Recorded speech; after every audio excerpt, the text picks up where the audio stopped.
I'm so pleased to welcome you all to come together as we come together to celebrate and dedicate Martin Dole's visionary continuing the conversation, and to recognize the incredible generosity and passion of Rodney and Michelle Atkins, who made it possible to bring the sculpture to Georgia Tech.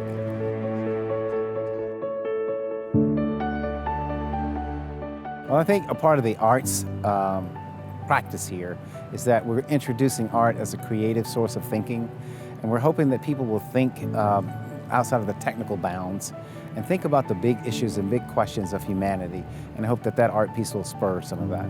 We are honored that this sculpture will be featured in Harrison Square, as it is an important piece of public art that reminds us of African American and women's contributions to our society.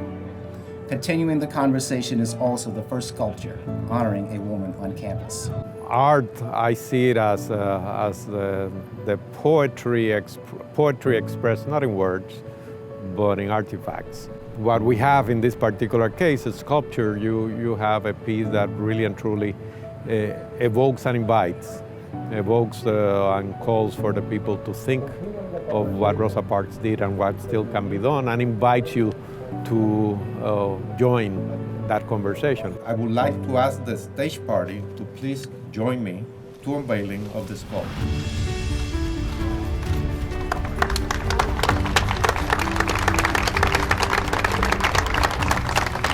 Rodney and I are so proud to be Georgia Tech graduates, and we are honored to have played this leadership role in bringing this project to campus.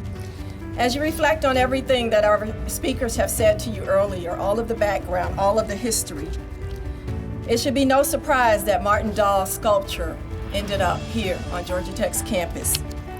At this precise location in Harrison Square, seeing the sculpture in the likeness of Rosa Parks is just really important. I think it's a very important piece being in Harrison Square, which is right next to our Office for Minority Education, which is a very big place and hub for Black students here on campus. Art plays a major role in the public education and the public consciousness for a number of different issues. For me personally, the sculpture is not just a monument to Rosa Parks. It's not a monument. It's an interactive sculpture installation. In the same way that she was the spark that helped ignite the Montgomery bus boycott, she's the vehicle for transformation in this piece.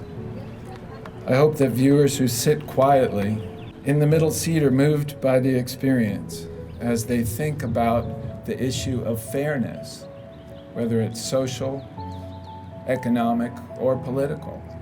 It evokes a lot of emotions. This sculpture, continuing conversation, it just kind of opens up the possibility of future conversations people might have with themselves. My family loves this remarkable sculpture. This sculpture will inspire and create conversations that will turn into action, and people will want to get involved. We invite you to sit in the empty seat between Auntie Rosa, who's depicted at age 42 and 92, and continue the conversation for racial and economic justice and human rights. The project was important because it really aligned well with our value system. And when you think about what Rosa Parks represented, and then when you combine that with our commitment to Georgia Tech, it was just sort of a perfect marriage for us. So when the idea of us, when it was presented to us to participate in the project, it just felt natural, and it really didn't require much thought. As a matter of fact, I would say our reaction was much more of it was an impulse reaction, immediate reaction, in terms of we wanted to be part of what has turned out to be something very special.